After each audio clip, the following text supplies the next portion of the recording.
Today, I'm going to teach you how to go from auto to shooting in manual and how to take complete control over your camera. Hey guys, Chase Butcher here and welcome to another video. Today, I want to give you guys a crash course in how to get out of auto mode and into manual mode.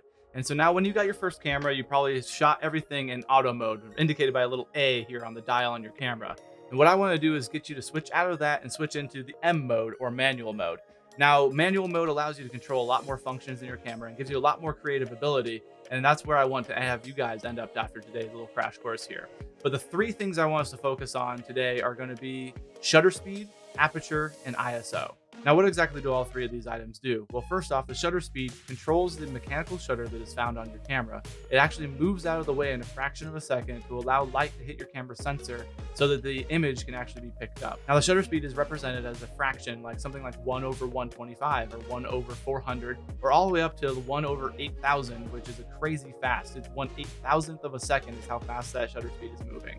But this all means that you can control the motion that's in your image as well. And so if you have a lower shutter speed, so something that is a lower fraction, like 1 over 60th of a second, it's actually going to allow that shutter speed to be open for longer, allowing more light to get into the camera. But what this can also do is allow the image to introduce some blur to it. Now, if you want to do the opposite of this and freeze frame your action, what you need to do is have a higher shutter speed like 1 over 400 or 1 over 1000 in order to freeze that moment in time and make it so that there's no blur or anything like that. Now, the second item I want to talk about is the aperture or the f-stop. This is actually a function that is dictated by the lens that you are using, but it is controlled by the actual camera body itself. Think of this as like the iris or the pupil of the camera lens. As it opens and closes, it allows less or more light into the camera sensor. But it also controls a really fun function known as depth of field. What this is how much or how little of the image is going to be in focus throughout the entire frame of your image. Now, if you look at the image that I have here, the background is really blurred out because I have a fast aperture. Now, a fast aperture means it has a low number. I'm shooting this scene at f2.5, and my lens actually goes all the way down to f1.4.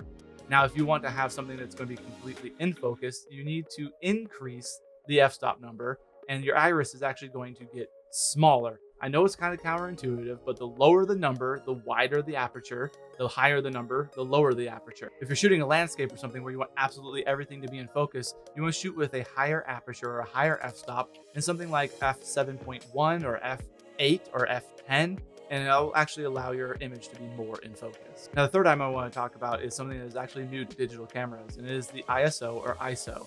And what this is it actually is artificial light that's being introduced into the image of your camera. Now, you can think of this if you ever shot on film or anything like that, like I used to back in the day. This is kind of like your film speed. So you would select the speed that was set for the setting that you were working on. But now you can actually digitally control that through your ISO.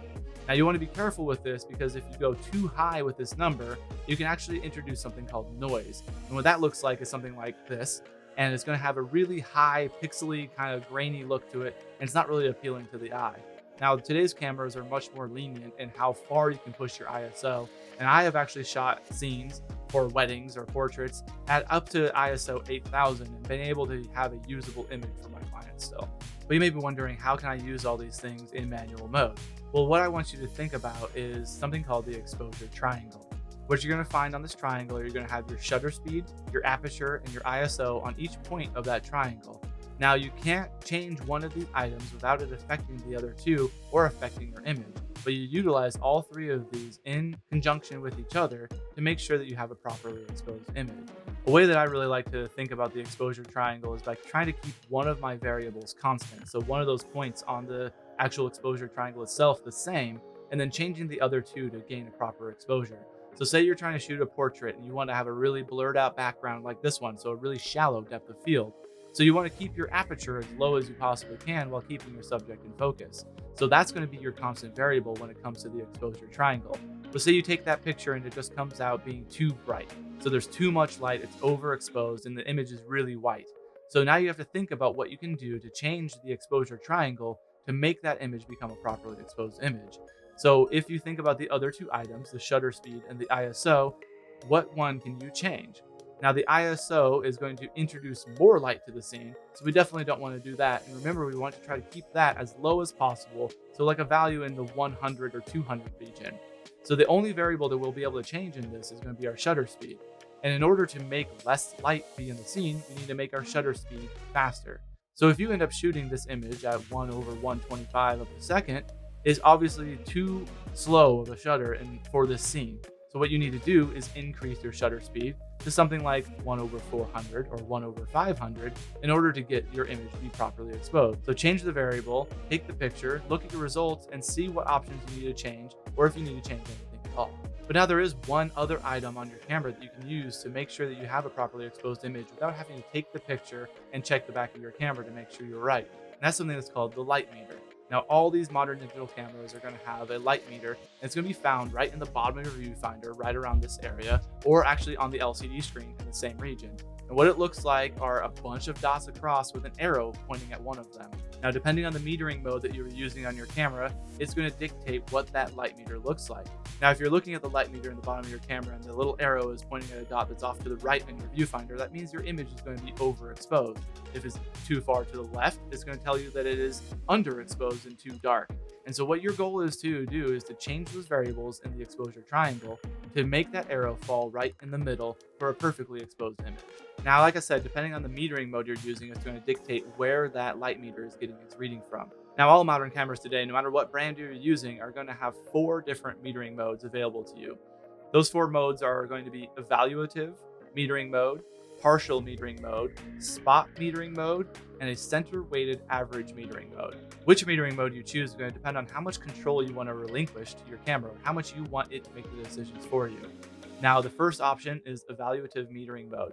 And basically what that is doing is allowing the camera to take its light meter reading from the entire image that's on your sensor. So the entire viewfinder is taking the light meter reading and it's going to try to expose that image properly across the whole spectrum. This metering mode is really good for people who are just starting out shooting in manual mode. It makes it so that you don't have to do a lot of guesswork, and it makes it so that the image is going to be properly exposed across the entirety of the image. The next metering mode is partial metering. And now what this is using is a small area of the sensor itself. It's usually right in the center, and it's about a 10 to 15% area of the actual viewfinder itself, but it is right in the center.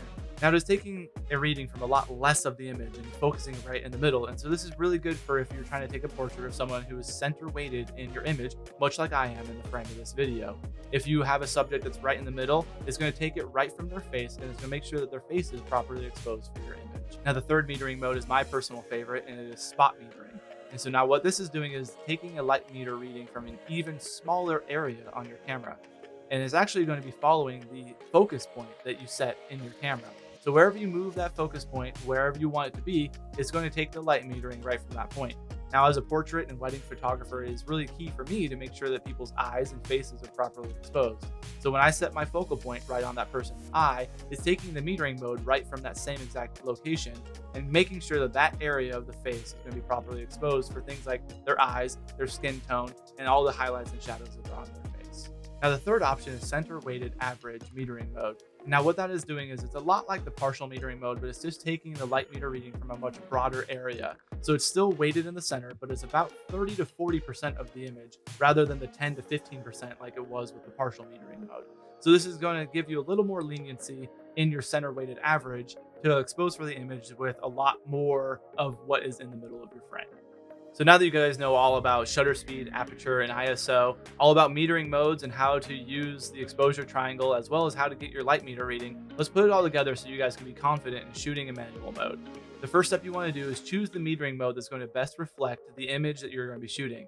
So if you're like me and you shoot portrait photography, I like to use the spot meter or even the partial metering mode to make sure that I am exposing my image for my subject's face. If you are just starting out though, I would recommend using the evaluative metering mode so you can make sure that everything in your image is perfectly exposed and you don't have to take any guesses when it comes to what you're shooting. The next step is to line your camera up, compose your image, hold down your shutter button halfway and fire away. Check your image, make sure everything looks good, and adjust your settings as you need to. And just really get out there and practice. Because that's the only thing that's going to make it more comfortable and make you more confident when you're shooting in manual mode. The biggest thing to do is to learn your camera's ergonomics, or where all the buttons are, so you know exactly what dials and buttons and things you need to press in order to control each one of those items, whether it's the shutter speed, the aperture, or the ISO. A really good way to get out there and practice is to enter into a photo challenge or something like that that's really going to push your creativity. Now, Jess and I are currently doing a 30-day photo challenge where we're trying to take a picture every single day based off of a prompt that we're given. You guys can actually follow along with us on Instagram during this 30-day challenge and actually join it yourself and push your creativity and try to really step outside of your normal bounds to really try to take some awesome images. I'll link our Instagram down below so you guys can see what we're up to and just join along in the challenge with us. It always helps to kind of join a group of people who are also doing this so that you can then kind of have a little bit of accountability, but also see what other people's work is along the way. So now let's just go over some real quick tips here that will also help you to get the best images possible while you're shooting in manual mode. If you're shooting handheld, so you're holding the camera, it's not on a tripod or anything, it's always a good idea to check what your focal length is of your lens. Now, this lens I'm shooting on right now is a 50mm lens. Now, what I like to try to think of is making sure that my shutter speed is always double what my focal length is. Now, what this is going to help you to do is achieve a nice, crisp, clean image that's not going to have any camera shake or blur in it. So for this 50mm lens, I want to try to shoot an image that's at a minimum shutter speed of 1/100. If I'm shooting on a longer lens, like a 70-200, I want to make sure that that focal length is doubled into my shutter speed. So if I'm shooting at 200mm, I want to make sure I'm shooting at 1/400. This is just kind of a good rule of thumb to make sure that you have as minimal shake in your images as possible. The second tip is to make sure you're keeping your ISO as low as possible. Remember to keep that number as close to 100 or whatever the lowest option is for your camera to make sure that you have no noise in your images and to keep it really grain-free and clean. The third tip I have for you guys is when you're actually out there taking images of people is to keep your f-stop or your aperture relative to the number of people that are in the group. For example, if you have only one person in your group, you can really shoot at any aperture that you want to. And so you can shoot as low as like f1.2 or f1.4 or all the way up to f7 if you want to. But if you have two people in your group, it is a good idea to make sure that the minimum that you're using for your aperture or your f-stop is something like f2.8. If you have 4 people, try to shoot at f4.5 and so on as you add people in your group. What this is going to do is increase that depth of field to make sure that people that are behind your main subject are also in focus. Remember when we talked about shooting a landscape and how you want to have a high f-stop number to create that iris really tight so that everything is in focus throughout your entire image. And my final tip for you guys is to set your focus point manually. Now, I'm not talking about putting your lens in manual focus mode, but what I'm talking about is taking the focus point of your camera and setting it exactly where you want it to focus. Now, the autofocuses on most of these cameras are pretty awesome. I am actually using the eye autofocus that Canon has right now in this video. As you can see, as I move around, it actually does a really good job of keeping focus. But if I'm out there taking an image for a client or I'm trying to take a portrait, I want to make sure that that focus point is set right on the eye of the individual so that I am dictating where the camera is focusing and I don't misfocus at any point in time. Well, that's it for me, guys. I hope you enjoyed this video, and I hope this inspired you to get out of auto mode and start shooting in manual. If you got any value out of this content, please feel free to like, comment, and subscribe below. Also, ring the little bell icon so you can get notified of future videos like this one. Like I said, I will be producing a video every other week throughout 2021, and hopefully we'll be producing a lot more of these kind of camera tutorials as well as basic tutorials in photography so you guys can get out of manual, start shooting, and start feeling confident in the way you're shooting. But for right now, guys, that's all I have for today, and we'll see you on the next one. Bye.